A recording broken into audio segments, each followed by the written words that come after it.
Buenas tardes a todos. Esta es la segunda clase correspondiente a sistemas y circuitos respiratorios en anestesia. En la primera vimos circuitos abiertos y en esta vamos a ahondar en lo que es los sistemas de ventilación con circuitos cerrados. Bueno, para empezar, les recuerdo rápidamente las imágenes que vimos al principio. Circuitos sencillos, simples, abiertos, donde hay contacto con la atmósfera, que se ve, en este caso, la burbuja de aire en el agua. Circuitos más complejos, en los que no se eliminan gases, por lo tanto hay una ausencia de burbujas, ¿sí? De nuevo, sin burbujas no hay problemas. En cuanto a los circuitos circulares, vamos a encontrar algunas diferencias. Vamos a encontrar válvulas, manómetros, vamos a encontrar la válvula APL, que va a tener una función similar a la de los sistemas abiertos, y por sobre todo absorbedores de CO2, ¿sí? De dióxido de carbono. Para hablar de las características funcionales de los sistemas cerrados o semicerrados, tenemos que entender tres conceptos. El primero de ellos es la resistencia del circuito, que se entiende por la presión mínima que permite que un flujo pueda circular, ¿sí? Hay factores que modifican este tipo de resistencias, entre ellas es el número, calibre y disposición de componentes dentro del sistema, y el flujo de gas fresco en relación a la posición de la válvula APL. ¿Qué quiere decir esto? Una APL que está cerrada genera mayor resistencia al flujo, mayor cantidad de conexiones que estén en relación con la pieza ENI, también van a generar un aumento de esa resistencia. Por ejemplo, cuando ponemos un prolongador en la conexión para las cirugías de cabeza y cuello, ¿sí? Eso aumenta la resistencia porque aumenta el espacio y el calibre y la disposición que tienen esos componentes dentro del sistema, ¿sí? En cuanto a la impermeabilidad del circuito, hablamos de eso cuando no existe ningún tipo de fuga dentro del sistema. En cuanto a las fugas, pueden ser en las conexiones o en la misma válvula APL. También se puede dar en un caníster donde está la cal sodada que no haya sido cerrado de forma correcta. Los factores que modifican esa permeabilidad del circuito van a ser el orificio de fuga y la presión. Una presión alta es mucho más tendiente a aumentar la fuga que una presión baja en el circuito, y un orificio de fuga mayor obviamente pierde más. El tercer y último componente que vamos a ver es la mezcla gaseosa. La mezcla gaseosa está con estrecha relación a lo que sería el flujo y la composición de gases frescos, que es lo que yo voy a infundir en esa mezcla, que puede ser oxígeno, halogenados, aire comprimido, nitroso. También existe el componente de reinhalación. Una cal sodada agotada va a generar que la composición gaseosa en el paciente tenga dióxido de carbono, que no debería reinhalar, por lo tanto esa mezcla va a tener un componente nuevo. La absorción dentro del circuito, habíamos dicho que, por ejemplo, los absorbedores de CO2 modifican los agentes inhalatorios, las fugas y sobre todo la entrada de aire ambiente, ya sea en espontánea por dilución del gas fresco o en algunas máquinas para compensar fugas que lo toman desde el aire ambiente y pueden diluir la mezcla generando mezclas hipóxicas, ¿sí? Otros tres conceptos que me parecen importantes a la hora de evaluar una máquina de anestesia y un circuito cerrado es el concepto de volumen interno, que es el que va a determinar la velocidad con la que se llegan a mezclar los gases expirados con los gases frescos hasta lograr que esa composición que yo quiero sea estable, ¿sí? ¿Qué quiere decir esto? El volumen que tiene dentro la máquina, que va a determinar en cuánto tiempo un cambio que yo hago, por ejemplo, con el flujímetro en la FiO2 va a llegar a el paciente, ¿sí? Otra de las consecuencias directas de ese volumen interno es la constante de tiempo, que es esa velocidad con la que se alcanza el equilibrio, ¿sí?, de esa mezcla. Desde que yo abro, por ejemplo, y produzco algún tipo de cambio con los gases, hasta que ese cambio se ve reflejado en la boca del paciente. Se dice que la constante de tiempo que necesitamos para alcanzar este estado de equilibrio es de 3 constantes de tiempo, ¿sí? 3 constantes. Y hay distintas formas de acortar esos tiempos o modificarlos. El primero es el volumen de distribución de la mezcla. Si aumento el volumen, va a tardar más en distribuirse y en, digamos, llegar a un nuevo equilibrio.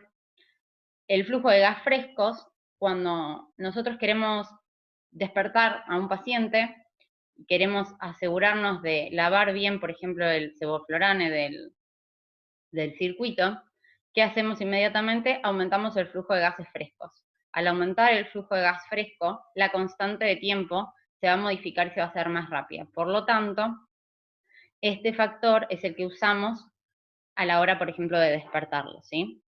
Otra de las constantes otra de los factores, perdón, que tenemos que tener en cuenta es la captación.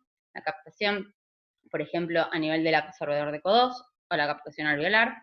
Y la eliminación de gases a través del circuito, que, digamos, van a tener estrecha relación con todo lo que significa el cuidado de la exposición a gases anestésicos del personal de salud, la contaminación dentro de quirófano y demás. Entonces, el volumen interno va a ser fundamental a la hora de determinar la velocidad con la que se alcanzan esas modificaciones en la composición de gases. Y la constante de tiempo, que suele ser aproximadamente de 3, es la velocidad que tardan en realizarse ese tipo de modificaciones y alcanzar un nuevo equilibrio. Por último, la compliance del circuito es la relación que existe entre el volumen y la presión dentro del sistema por cada centímetro de agua que aumenta esa presión. ¿Qué quiere decir? Que a mayor compliance interna o mayor presión final de la inspiración va a quedar mayor volumen atrapado en un paciente.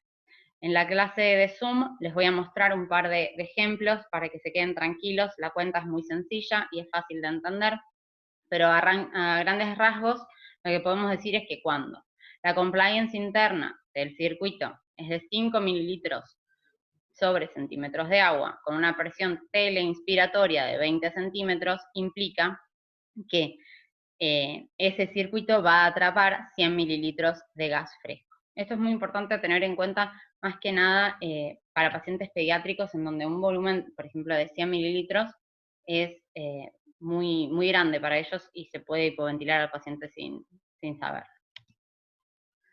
Bien, ¿cuáles son las características de los sistemas circulares con absorbedores de dióxido de carbono? Es importante mencionar que tiene un flujo unidireccional y circular. Es unidireccional gracias a las válvulas, que son 2, la válvula expiratoria y la inspiratoria, ¿sí? ¿Cuál es la principal ventaja o el principal objetivo de este tipo de circuitos? Es prevenir la reinhalación de dióxido de carbono mediante la cal sodada, que son los absorbedores de dióxido, ¿sí? Para entender un poquito acerca de los componentes del circuito, tenemos la entrada de gas fresco, al igual que en los sistemas abiertos, las válvulas unidireccionales, tanto inspiratoria como expiratoria, el tubo corrugado, que también va a tener 2 ramas que se relacionan directamente con esas válvulas unidireccionales, conectadas a través de la pieza de Ni, la válvula APL de sobrepresión o sobreflujo, y la bolsa de reservorio, ¿sí? A lo que se le suma la estrella, que es el recipiente del absorbedor de anhídrido carbónico o dióxido de carbono. Y aquí lo podemos ver. Tenemos el paciente, la pieza de Ni, las 2 ramas del corrugado, las válvulas, el absorbedor, la entrada de gas fresco y la bolsa reservorio junto a la válvula APL. Vamos a ver cómo se posicionan los componentes de un sistema circular de una forma eficiente. El flujo de gas frescos debería estar entre el recipiente de cal sodada y la válvula unidireccional inspiratoria. En cuanto a la válvula APL, en ventilación espontánea, puede estar en la pieza de Ni, Y recuerden que se abre al final de la expiración para dejar escapar los gases alveolares provenientes del paciente. En cuanto a la ventilación manual o controlada, la válvula APL va a quedar colocada entre la válvula unidireccional expiratoria y el recipiente de cal sodada. Es muy importante que sepan distinguir estas dos, ¿sí? La APL en ventilación manual o controlada está entre la válvula expiratoria y el recipiente de cal, y el flujo de gas frescos entre el recipiente y la inspiratoria, ¿sí? En cuanto a las válvulas unidireccionales, se ubican a la salida y a la entrada de las ramas correspondientes. ¿Cuáles son las ventajas principales que tienen los circuitos circulares? La primera de ellas es la economía.